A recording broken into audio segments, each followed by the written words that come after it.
zum 8. Stream des Super Segoku Buchclubs, während es noch um Infinity Reaper geht. Geschrieben von Adam Silvera, ist der Nachfolger von Adam. Nee. Adam Ist Silvera, der der Nachfolger von Adam Silvera. Nee. Infinity Reaper ist das Sequel zu Infinity Sun. Und das hat auch immer noch dieselben Characters drin. Und Erstaunlich, ich mehr. weiß. Und mehr. Und weniger. Und weniger. Genau. Und heute geht's weiter mit dem Brighton-Marathon. Weil wir können ja nicht genug haben von Brighton, ne? Jetzt So eine sympathische Person, echt so. die wir einfach nur in unser Herz geschlossen haben. Da will man einfach mehr hören. Einfach mehr. Und das hören wir jetzt auch mit Kapitel 25, ne? Ja. Oder wollen wir noch Revue passieren lassen, was wir das machen? Keine Ahnung, Brighton war so, Brudi, ich bin doch krass, ich habe überlebt, ich will jetzt lernen. War letztes Mal das, wo die von den Bloodcasters da dieses Apartment angegriffen haben? I don't know, ob das schon davor war. Ich meine, das war ja nur Marable. Oder? Ja, meine ich. Aber trotzdem, war ja trotzdem relevant irgendwie. Mein Gott, also. true. Prudencia hat die coole Abkürzung Coney benutzt für Celestials of New York. Aha, ja. Nicht wichtig, aber Doch, das ist schon sehr wichtig. Zu wissen, dass sie so krass ist. Und dann haben die so rumgemacht. Und dann Oder wer hat rumgemacht? Prudencia und Brighton haben Ach so, ja, die. geäfft und dann hat er so überlebt und alle waren so nicht begeistert und er war ein bisschen sad, weil er dachte sich so, du, die soll ich lieber sterben und alle so, I don't know, maybe. Okay, dann haben sie nicht gesagt, aber dachten sie sich wahrscheinlich. Ja, also wir dachten uns das mal. Ja. Aber jetzt ja, lebt er. Das war ja voll das emotionale Chaos letztes Mal dann. Ja. Reden wir nie wieder drüber, ist okay. Brighton kann jetzt sterben. Ja. Hat er alles, was er braucht im Leben. Training, Brighton Edition. Brighton. Who would have thought?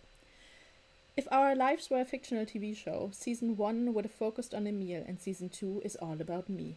Viewers would remember how I cheered for Emil during his training and had his back during the other fights, but they would be more hyped for me knowing I've wanted powers more than he ever has. Hast du bemerkt, was er gerade getan hat? Das Buch hier basically beschrieben und das andere. Aha. Amazing. Ja. Ich hoffe, das wird mal eine Netflix-Serie. Imagine. Das wäre schon cool. Aber ich glaube nicht, dass die Zuschauer so reagieren würden, Brighton, no shade.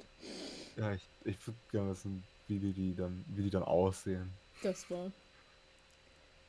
Our show, The Infinity Kings or The Infinity Cycle, oh my god, he said the thing, would have a slow start because Emil isn't necessarily the most exciting hero if we're being honest. But then, right as viewers fear they might have to say goodbye to me as I'm swallowed in silver and sapphire flames, I emerge stronger than ever.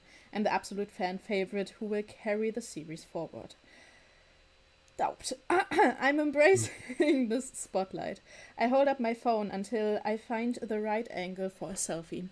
I don't want to reveal anything in the house that could identify where we are, but the sunlight spilling through the window is too harsh on my face.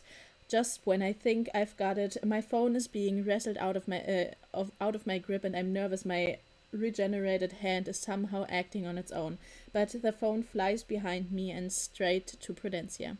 Her eyes stop glowing, and she places the phone on the floor where she's sitting with a notebook open. Achso, ich hab das schon. Warum packen sie das Handy auf den Boden? Keine Ahnung, gibt's kein auch gerade, wie heißt das? Am Fenster? Fensterbrett? I guess, heißt das so? Ja. Ja, okay. And next time it goes straight into the fireplace. It's not too late. It's not too late, Emil adds while typing something into Ruth's laptop. I drop down onto the couch. I'm excited. This is huge for me. I want to capture these moments. I've taken pictures on big days over the years. Emil and me on our 16th birthday, which we spent playing new video games while our parents catered to us all day. Before my first date with Nina, and then another with her kissing my cheek when we left the pizzeria. When I hit 10,000 subscribers on YouTube, right before I stepped onto the stage at graduation to deliver my salutatorian speech. Du willst mir auf die Cheek kissen, also mach ich mal ein Foto. Ja.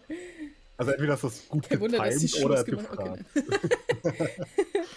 The one that haunts me the most is from the morning of Dad's funeral when I didn't want to get out of bed. Warte, stopp, hat er dann ein Selfie für gemacht? Ja, anscheinend. But it's also the most important. Before becoming a Spectre, the biggest change in my life was coming home after the burial and becoming the man of the house. I don't know, also Zwillinge, also Zwillinge. Und ich weiß jetzt nicht, wie krass Brightons Handwerker-Skills sind. Ja. Das ist so eine ziemlich wichtige Sache, glaube ich, um so eine Rolle einnehmen zu können. Yeah. Bright, we got to get the research done so we can understand your complex powers. Trial and error is all the more reason to document our sessions. So, this isn't for your series? The way he asks that is as if I've been trying to hide my intentions. I'm not sneaky. Some of it will be, yeah, just like we featured on you on my accounts, we're going to do the same for me. The world needs to know they've got another hero on their side. I can see in his eyes that he thinks I'm only doing this for me. We should do a live chat. Let everyone know what the rays of light can do. He looks like he might counter, so I add, trust is a two-way street, bro. Emil nods. You're right, but we should know what we're actually working with here before you plan some big reveal. I second that, Prudencia says. And I thought it, I say. We are all on the same page. We divide and conquer. Emil is in charge of Phoenix research. Prudencia is looking into ghosts, and I'm on Hydra duty. I'm tempted to get my phone back so I can get a selfie out there and tease my big news, but I focus for an hour straight. This reminds me of my study groups before finals, except this time the world will be grading us on how well we managed to save everyone while not causing more harm. Once Emil finishes his tofu salad, he shares his findings on Century Phoenixes, beginning with the basics about how they are rare because they only spawn every 100 years. We already knew that. He couldn't find any record of any other Spectre with that breed's power, which will make me stand out. But ultimately, the problem with all Phoenix Spectres is no one has ever come back as themselves. There's always new identities, and in Emil's case, he doesn't even have the memories of his past life. Luna claimed the Reaper's blood would heighten those powers to operate properly between the purity of the creatures and the crowned dreamer elevating the gleam, but this has remained unproven. I found this on the Halo Knights website. Century Phoenixes are restless, war-hungry fighters with survival instincts so fierce they will kill anyone who threatens their lives because they don't want to be away from the world for another 100 years. That's just... Ja. Diese Halo Knights haben so eine Wiki-Seite. Ja. Ja, alles, was man über Phoenixe wissen muss.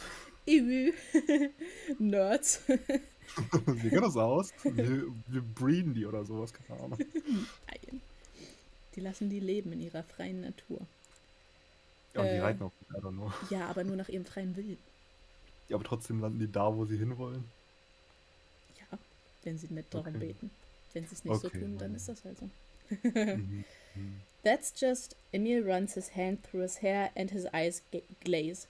I felt Graveson's cries when she hatched and I could tell she was ready for a fight, but I can't imagine her becoming a killer.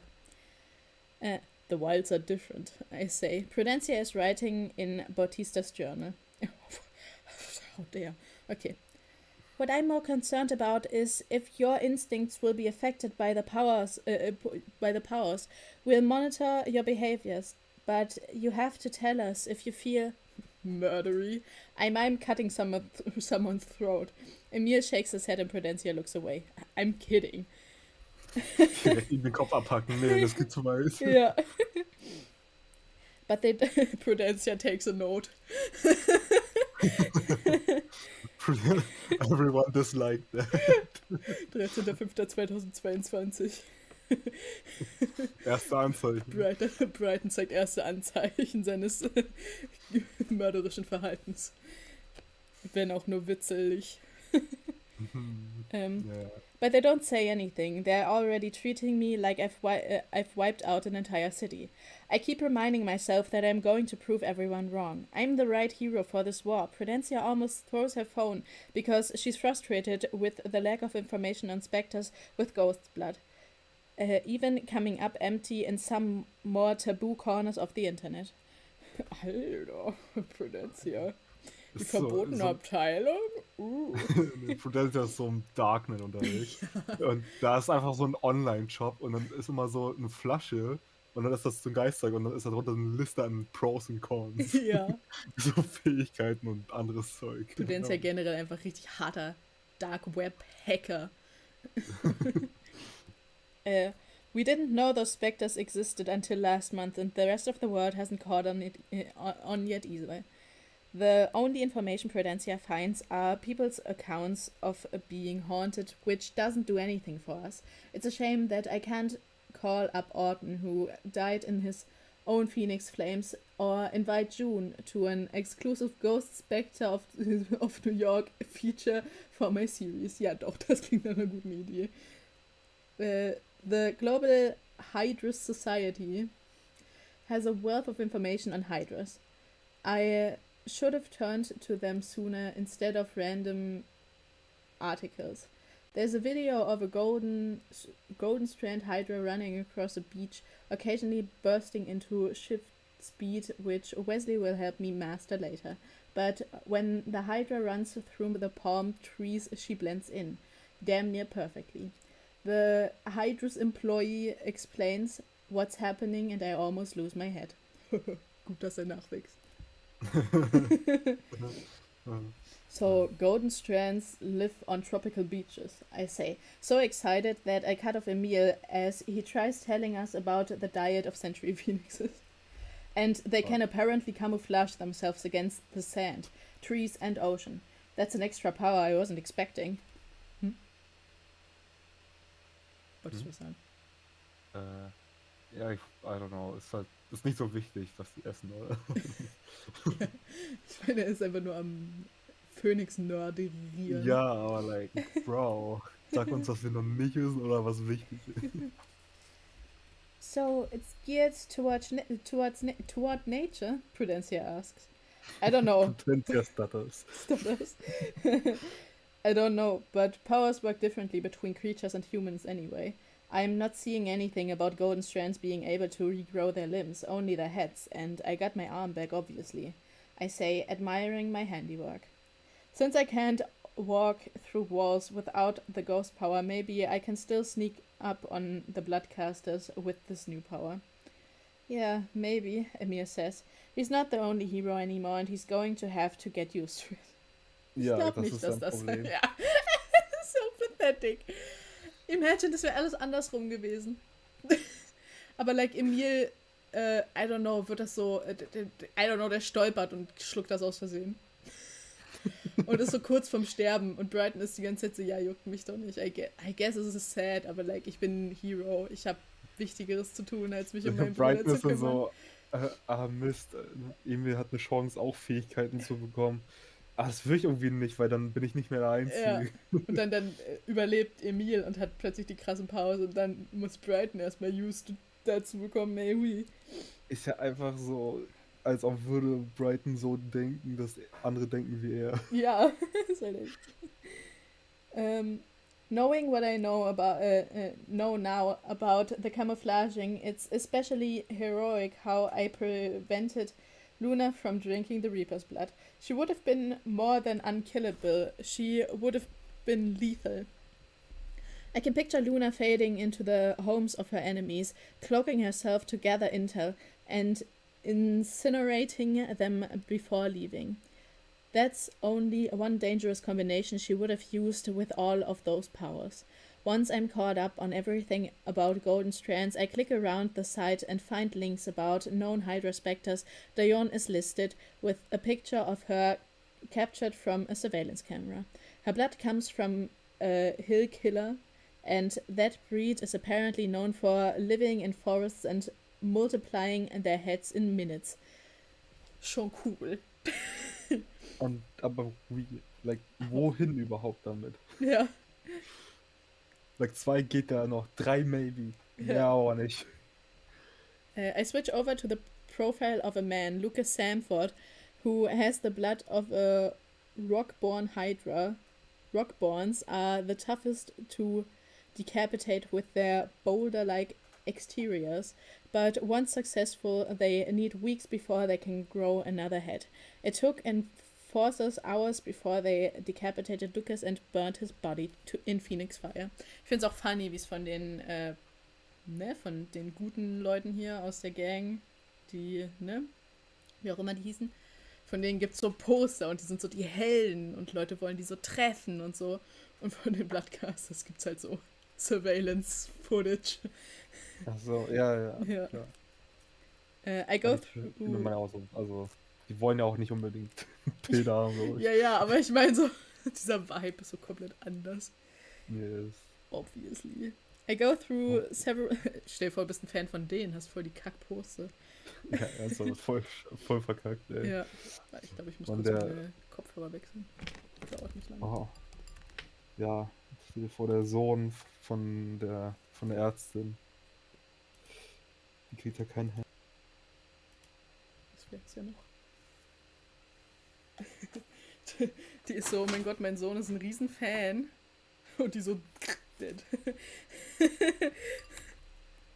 Love it. Sag mal was.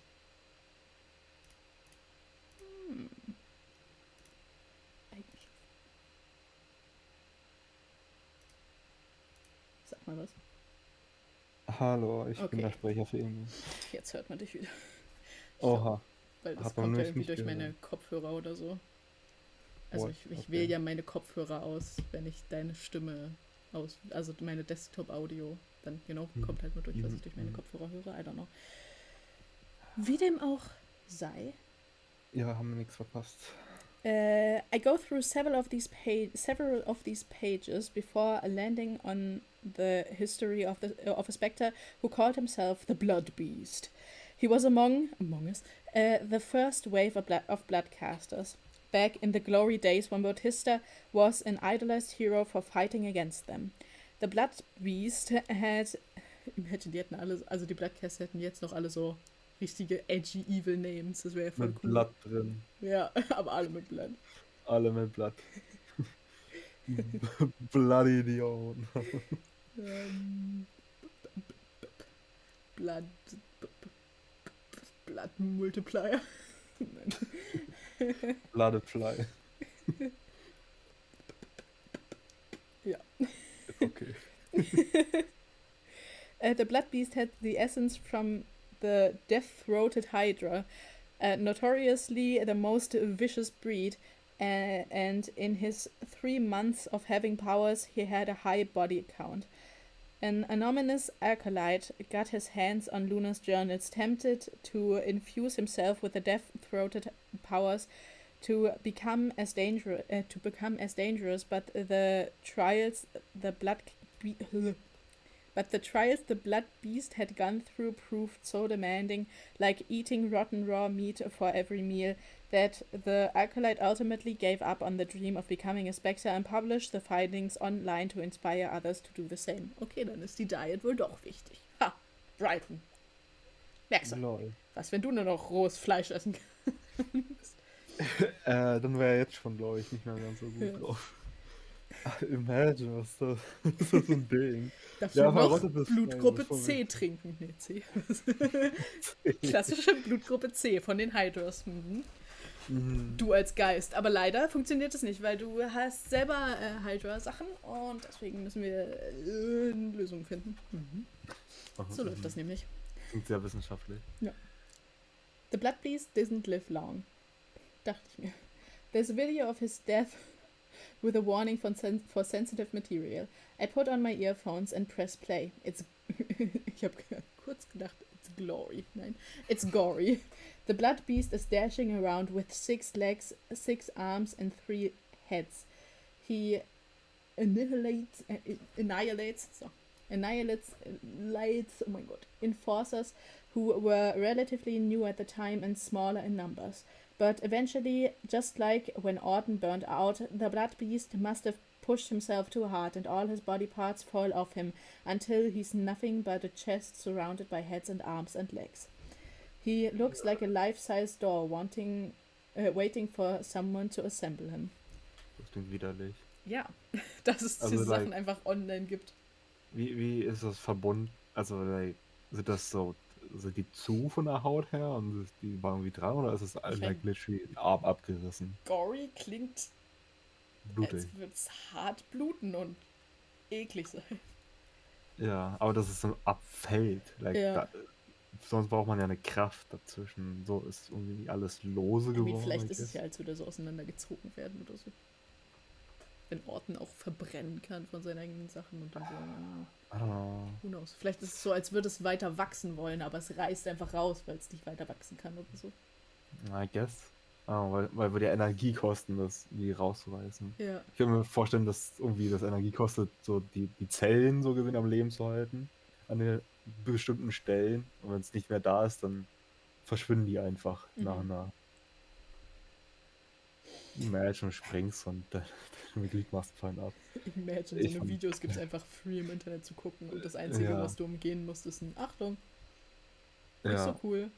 Oh, ich habe gerade eine Zeile weiter unten und guck, wo Wesley was sagt. Das ist auch funny. Oha, okay. If I push myself this far, would I die? There's a blur and wind and I jump when Wesley taps my shoulder. What are you watching? I slam down the laptop. You watching porn while your brother and girlfriend work? Wesley asks. Not his girlfriend. Prudencia sings. Not his girlfriend. Prudencia sings songs as she smiles my way. And not porn, I add. It's just a screwed up video of a spectre who pushed his limits. They don't seem convinced, but I know Emil and Prudencia well enough that they would hate watching that. Was ist, wenn Emil noch dazu sagt, not his brother? Not his brother.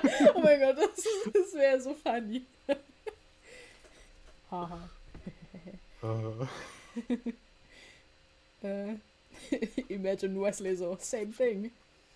Just a screwed up video of a spectre who pushed him. Okay. Wesley, we good to train? Bruh. Wesley smirks and dashes out of the house and down toward the beach. I'll take that as a yes, break time. It's not a break, you're about to work some more, Emil says.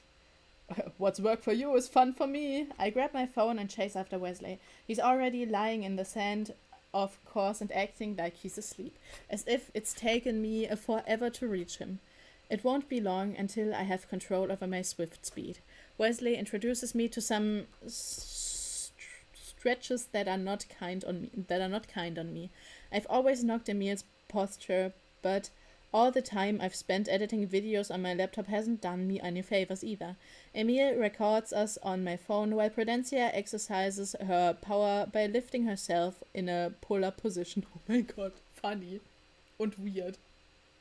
Eine Pull-up Position, also wie an einer Stange hochheben. Ja, aber ohne Stange. Lol.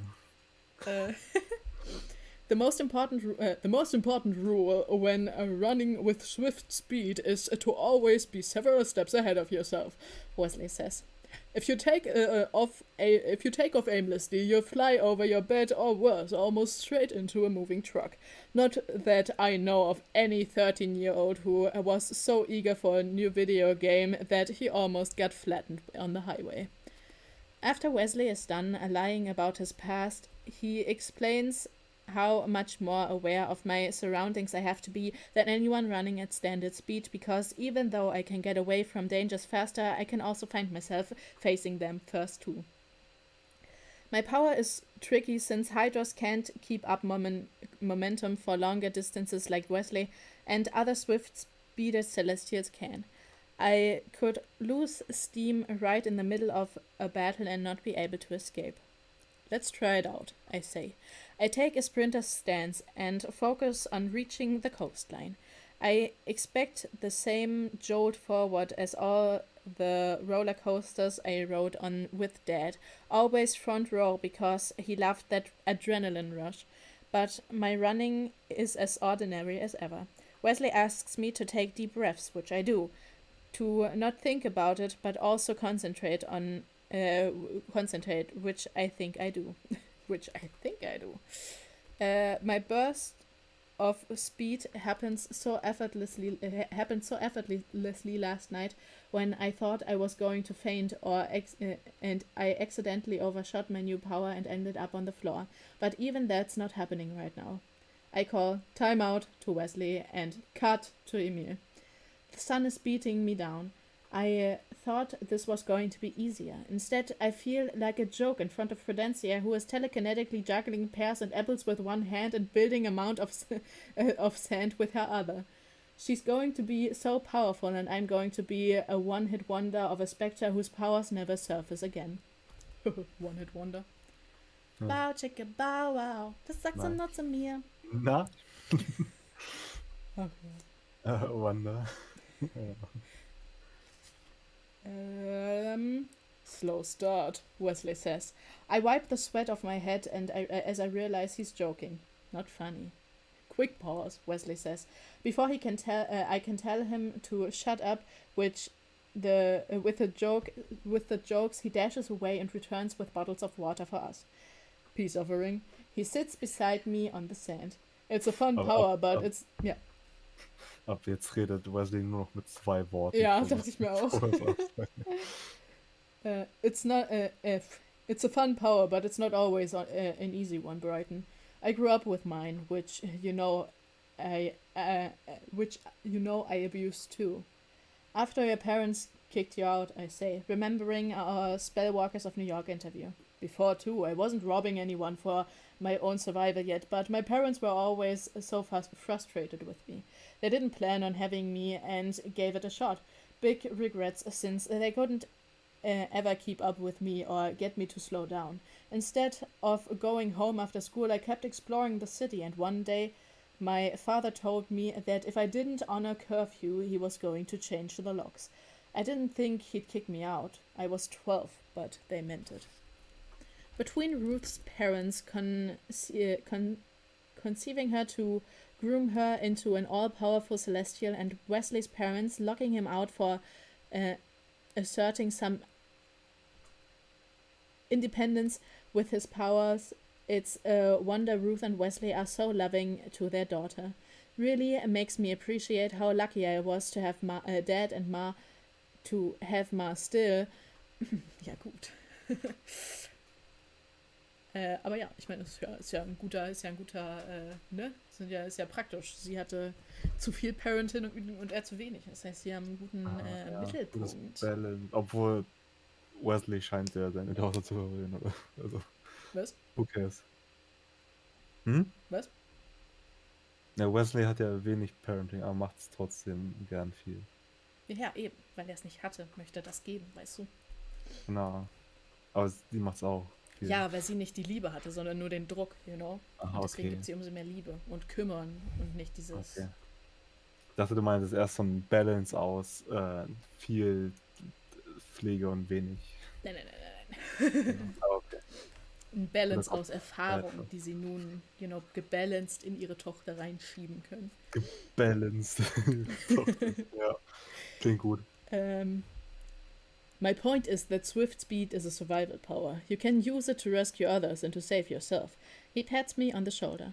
I don't look back that often. I pay attention to where I'm going next, and where I'm going next is inside that beautiful sea because I'm melting in this heat. He dashes straight forward toward the water, and runs on top of it, which I didn't realize he could do. Jesus. I've followed a lot of his media hits over the years, and I'm already daydreaming about running up walls like he has. But this is some advanced skill. Strong currents of water trail him like he's a jet ski until all of a sudden he drops beneath the surface. I bust out laughing and turn to Emil. Did you record that? You told me to cut, Emil says. You had one job, bro. Brudi, Wesley macht das bestimmt auch noch mal für dich, wenn du ihn fragst. Ist jetzt nicht so eine One-Time-Situation, wenn du gerade bei ihm zu Hause bist und er dich trainiert. Wenn du gerade von Wesley geküsst wirst, ist vielleicht was anderes. My laugh winds down when Wesley doesn't come back up. Okay, never mind. Where is he? Prudencia runs toward the sea and is trying to part it, but it's going to take a lot more than juggling fruit before she's strong enough to do that. Moses? Wow. There, Emil points. Wesley is not too far off, but he's struggling to stay above the surface. I run for him and my body is thrust forward so quickly that I might have whiplash. Sand kicks up around me as I pass Prudencia. Water splashes around my ankles in a matter of seconds. I'm dashing on water.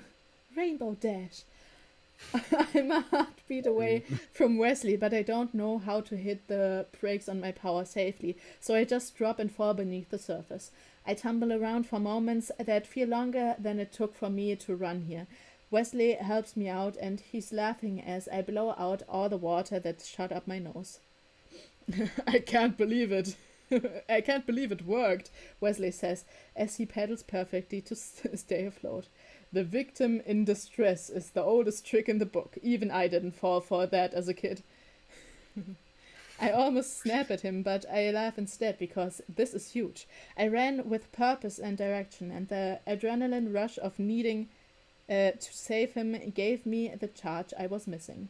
Not only that, my first successful dash was on water. This is what I'm talking about. I'm next level 9. Your first successful dash was over the bed and to the floor, but okay. Ja, true. Wie hat Wesley das gesagt? Das sehe ich gerade gar nicht. Das ist ja. We're swimming back to shore.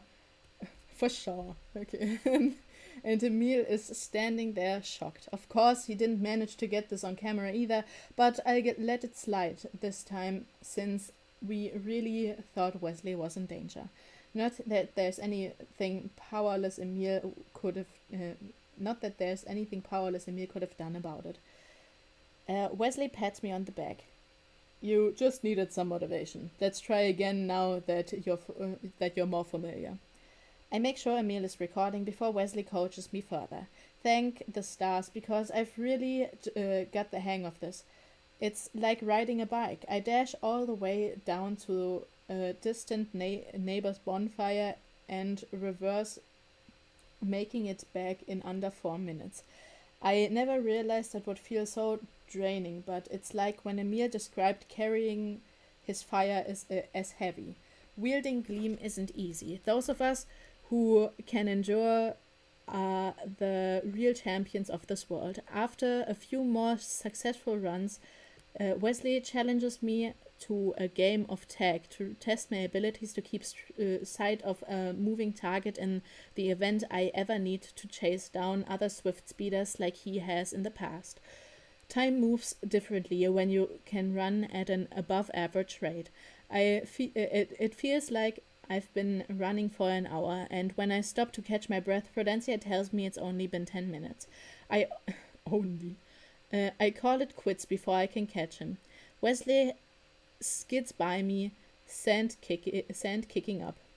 That was a better start, Brighton. You'll catch me one day. I'll outrun you one day, I say with a grin, and that's a promise. So ein unterschiedliches Ziel ist like nicht dasselbe Ding. Ja. Ist ja schön, dass du schneller bist als er, aber wenn du ihn trotzdem nicht kriegst, dann what's the point? Eben. Aber naja, okay. Ich hoffe einfach, dass irgendwann der Tag kommt, wo Emil so plötzlich, weil ja sein Phoenix von Generation zu Generation, von Wiedergeburt zu Wiedergeburt stronger wird, dass er einfach richtig ballert. Ich hoffe einfach, dass dieser Tag kommt und dass Brighton sich dann so pathetic fühlt. Dass er like, dauerhaft fliegen kann oder so. Ja, und like, I don't know, er kann so seine ganze Umgebung in Feuer aufzünden lassen, aber nur die Leute, denen er nicht Schmerz zufügen. Ich hoffe, er kann Rainbow-Feuer machen. Oh mein Gott, yes. Yeah. Aber so kann er so alle seine Leute beschützen. Die werden nämlich davon nicht betroffen und das kann er so kontrollieren und alle anderen, die sich dem Feuer nähern, gehen instant in Flammen auf. Oder hast du Astro Boy geschaut, den Film? Nee. Also dann für die Normies so, in Avengers Age of Ultron oder so, dass Iron Man muss die Insel irgendwie abfangen. Und dann kommt irgendwann dieser Boost von, jetzt muss ich aber richtig loslegen und dann wird die Flamme noch richtig viel größer. Sowas mit den Flügeln von Emil wäre schon cool, wenn sowas reinkommt, oder? Dass es like, keine Ahnung, die Nacht zum Tag macht, weil seine Flügel so kacke groß sind. Ja. Weil die einfach so viel Power haben. Das könnte ja, oh mein Gott, das will ich meine fast schon malen, wie er so richtig so almighty ist. Dabei will er das eigentlich gar nicht sein. Er hängt da so shy an seinen Flügeln dran. Ja, aber das halt, keine Ahnung, 2 Filme oder so. Ja. Auch richtig gut. Oh mein Gott. Oder ich meine, es kommt ja noch ein drittes Buch. Imagine. Ja. Das würde ein Film werden, das wäre so crank. Das wäre so crank. Ja, Gameplays. Nein. Kennen wir nicht, wir sind nicht auf Film. Aber also von Adam Silvera wäre dann auch so hier der Boss Diet oder irgendwie so. Ja. Ich weiß nicht, ob das ein Stundenfilm wäre. Ich weiß gar nicht. They Both Die at the End, der kommt auf jeden Fall. Also ich habe das Gefühl, da soll ein Film kommen, aber ich weiß es nicht. Ja, also es fühlt sich so an, was Leute wirklich als Film haben wollen. Weil es ist eine gute Story. So. Und seine andere Story, die er mit Becky Albertelli, die Love Simon, Simon vs. the Homo Sapiens Agenda geschrieben hat. Er soll ja, glaube ich, eine Serie daraus werden. Und das wäre ja nicht mal schwer zu filmen. Ja, das ist ist ja They Both normaler wäre schon cool. Ja, es ist normaler Alltag, nur die müssen anrufen da, I don't know, Telefon haben wir, ist ja jetzt nichts Krasses. Ja. Das wäre so cool. Das hier wäre ein bisschen anstrengender. Ja, das hier wäre so Harry Potter Level. Oder Anime. Das wäre noch cooler eigentlich, aber, to be honest. Ich weiß nicht, aber ich hätte schon gern so echte Flammen. Ja gut, aber imagine so ein richtig guter Anime-Style. Das würde, also wenn es so richtig gut aussehen würde und du denkst, so, oh mein Gott, ich könnte einen Screenshot von der Serie einfach als Hintergrundbild nehmen, weil alles so gut aussieht. I don't know. Das wäre schon cool. Maybe. Aber ich glaube, das würde ich tatsächlich als normalen Film, glaube ich, bevorzugen. Ich würde beides mögen, solange es beides gut gemacht wäre. So Special Effects kann halt schnell richtig ass werden. Das war, aber wenn es jetzt gutes Niveau ist und die da das gut hinkriegen. Ich fand selbst bei Doctor Strange, No Shade, sah ein paar Sachen ganz schön ass aus jetzt in dem Film. Da dachte ich mir, okay, interesting. Wenn Marvel das schon nicht hinkriegt. Okay, andererseits macht Marvel auch jeden zweiten Monat einen Film, also ist das eine ganz andere Situation. Okay, ja. Ich sag nur das Auge, ne? Das Auge. Es ist halt so weird und uncanny auch irgendwie. I don't know, hätten die nicht irgendwie so ein cooles Auge machen können? Ja, so ein nicht so Copy-Paste oder so, I don't know. Dreht's um 90 Grad, damit es sich seitlich öffnet oder so, irgendwas Weirdes. Das ist nicht so, okay. Over a massive lunch, where I finished devouring the last of my steamed potatoes, brown rice and black bean burger, Emil discovers that the city has a special guest. A Halo Knight and her Phoenix have been spotted around New York, and they're causing rainstorms everywhere they fly. They were last seen at the Light Sky Tower last night, which she'd broken into, but there weren't any details to support why. That's her business and has nothing to do with us. Emil is fascinated by the clips circulating online, but I return my attention to my own phone so I can rewatch the videos of me dashing. I realize now that when I was running towards that bonfire, that Wesley should have followed me with the camera, because the current footage is basically just me taking off and returning a few minutes later. It's Ja, easy. warte, das ist. Sag dem Jungen doch nicht, er soll auf so ein Feuer zulaufen. Ja. Der hat auch, wenn er keine Kontrolle hat, ist er im Feuer. Toll. Aber also ich meine, was denkt er sich? Natürlich was soll Emil hinter ihm her? Brighton ist auch nicht so der hellste, oder? Nicht der brighteste. Ja, echt so. Not the brightest candle on the cake oder so. It's easy enough to edit out the dead space, but maybe I can layer it with some voiceovers with what was going through my head. I haven't seen any... Das würde ich mir nicht angucken wollen. Er rennt so weg und jetzt redet er für 4 Minuten, bis er wieder da ist. Richtiger PewDiePie-Move, wo er aus dem Zimmer geht und irgendwann wiederkommt. Bei sowas denke ich mir halt auch so, like, sind das dann denken Leute, ob das Special Effects sind, oder ist es dann like einfach genau eine Fähigkeit, lol. Like, dass es aussieht, als würde er schnell rennen, ist jetzt nicht das Schwerste, glaube ich. I haven't seen anyone else do that. Was? Do that. Do what? Do that. The other videos of me chasing after Wesley are a good demonstration of my speed, and these will be safe to share online. The second I'm free from helping Emil and Prudencia clean up our plates, I bring my laptop to the backyard and review all the old footage of Atlas teaching Emil how to reach within and call for his power. There are so many reasons to miss Atlas, but right now I wish one of my favorite heroes were around to coach me the way he did Emil. This would be epic to share for an in memoriam piece. Wow, natürlich. Nur, das ist wichtig, ja.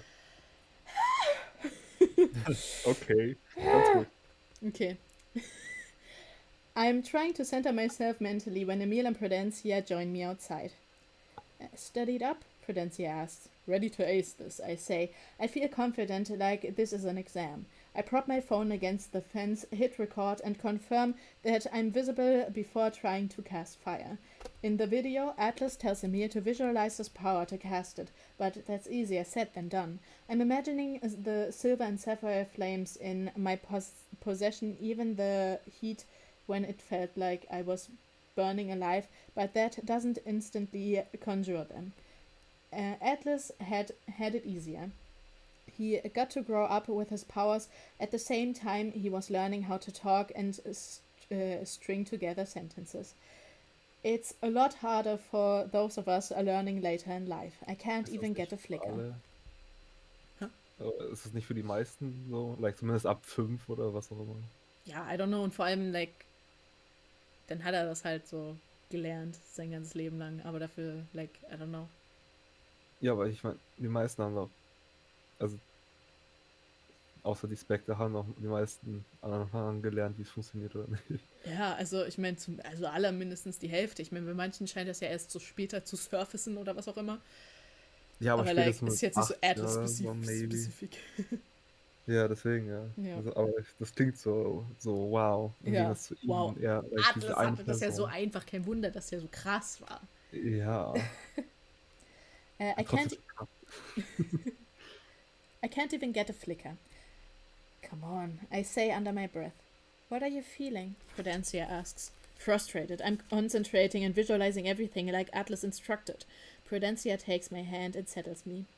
It's more than that. Papi always said powers have to be powered. Frustration is holding you back.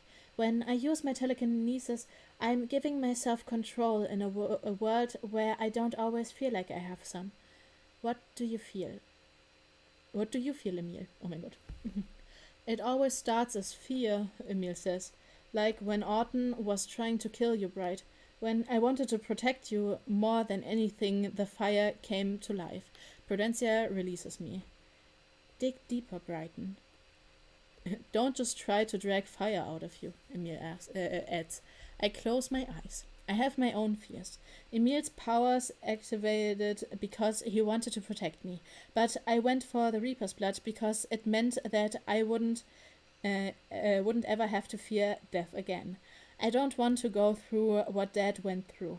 I want the fullest life possible, and the Phoenix Fire gave me the second chance I desperately needed.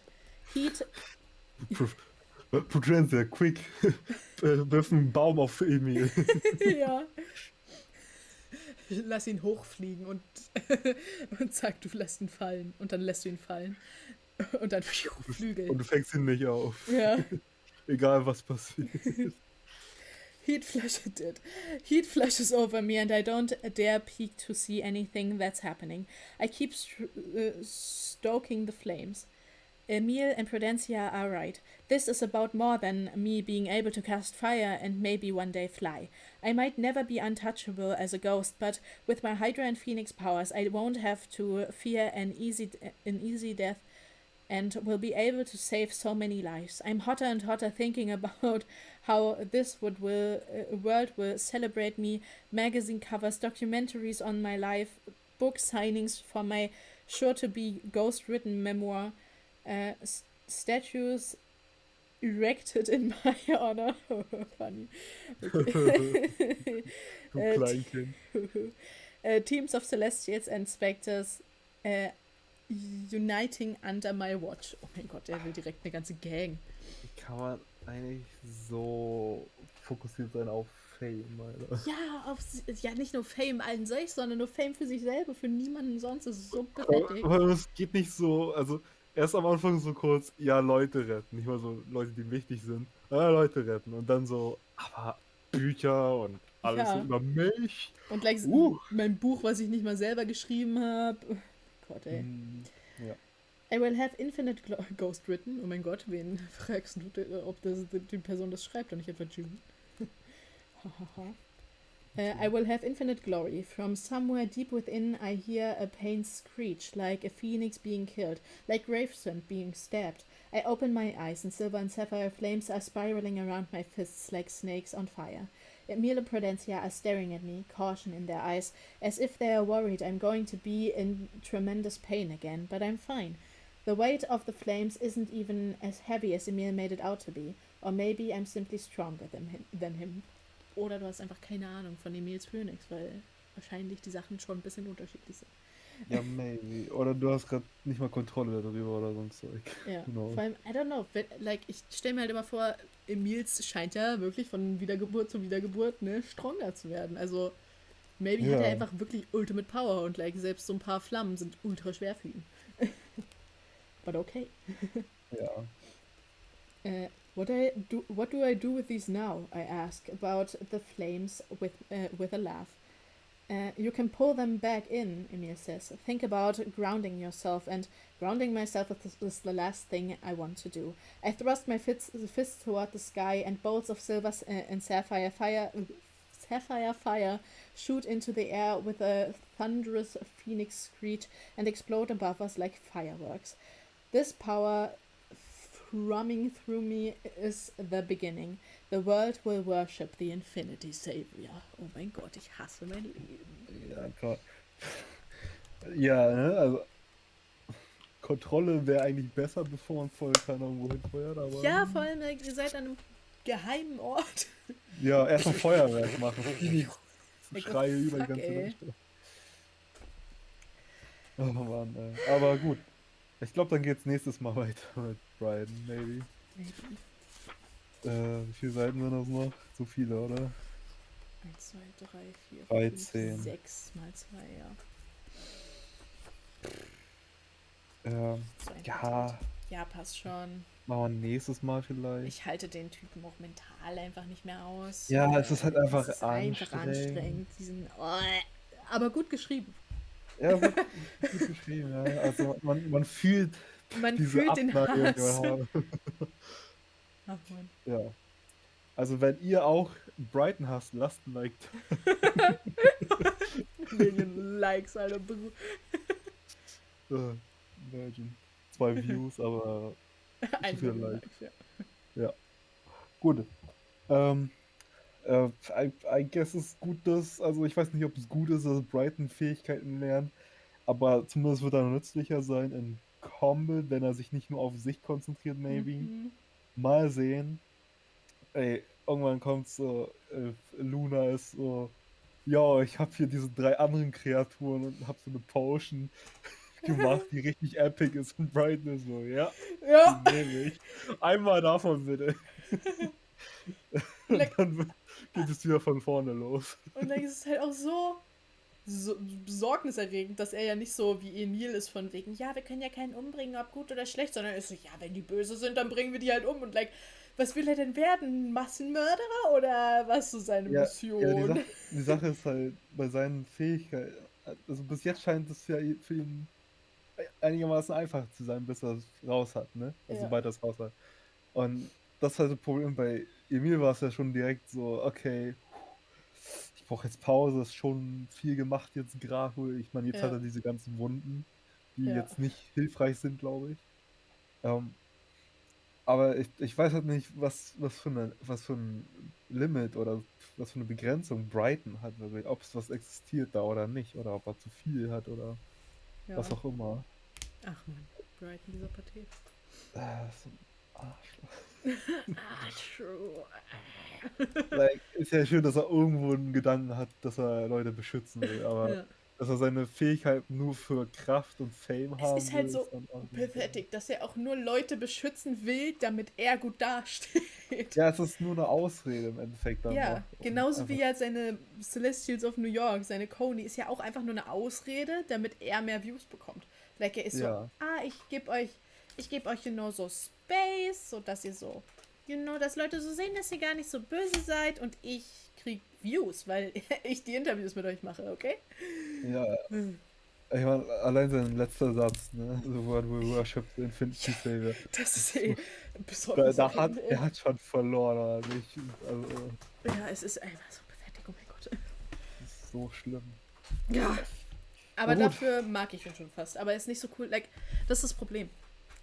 Der ist so gut geschrieben, dass man ihn wirklich hasst. Deswegen denke ich mir Respekt. Aber das Gute ist, you know, ich hasse ihn halt trotzdem. Im Gegensatz zu bei Heartstopper. Da ist ja Harry der Böse, aber der Charakter ist so lustig geschrieben, dass ich den mag. Ich mag Obwohl er den ein trotzdem. homophobes Arschloch ist. Ich mag den trotzdem nicht. Ich weiß nicht. Ich meine nicht dachte mal, mögen von dem Personality-Standpoint, Ja, aber wie er aber- geredet hat. Ich dachte mir, der Schauspieler ist ja so gut.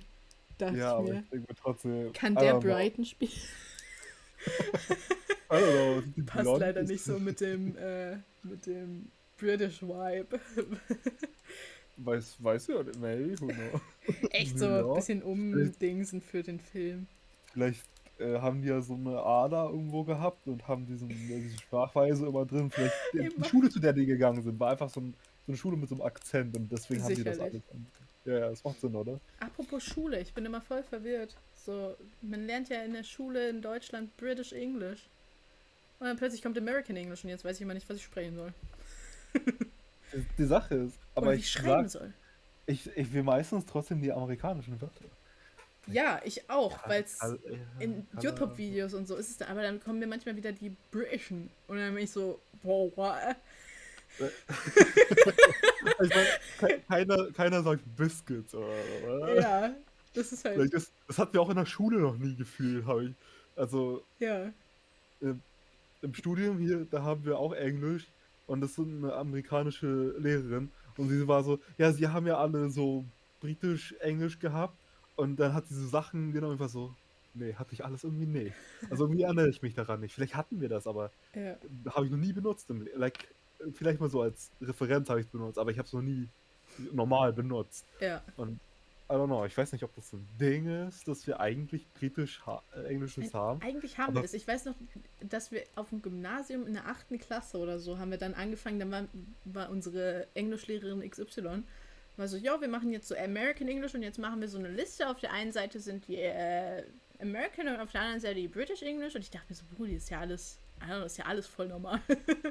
Ja, I don't know, das plötzlich haben wir dann cringe. Crisps und Chips und Fries Schon, und schon ziemlich cringe, Kolur zu schreiben. Ich denke mir halt immer so, schreibe ich jetzt mit U oder ohne? Ich schreibe so selten mit U, weil Ich habe das halt immer mit U geschrieben. Und dann war ich so Petit Patou. Ja, vor allem, weil in Tests und so sollte ich mich halt an eine Weise, gewöhnen. Und dann war ich so, I don't know. Mittlerweile schreibe ich es, glaube ich, auch nur noch mit O, weil ich denke mir, das ist ja peinlich. Ja, natürlich. Ist schon ziemlich peinlich. Ja. Also. Alles kritisch. Aber Biscuits hat auch so einen anderen Vibe als Cookies. Bei Cookies denke ich an diese runden Dinge mit Schokotröpfchen. Und bei Biscuits denke ich an so, Dinge. ja, so die es halt zum Tee gibt oder so.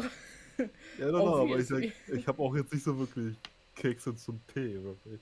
Ja, ich habe Kekse nur zu Milch und da sind Cookies. Ja, genau, das ist like alles so nicht relatable. Ja. Naja, wie dem auch sei. Wir hören uns alle gegenseitig. Ja, weil nächstes Mal, wenn es wieder heißt, Super Senko Buchclub, wir lesen Infinity Reader von Adam Silvera. Wieder tschüss. Tschüss, Tüdeli, oder?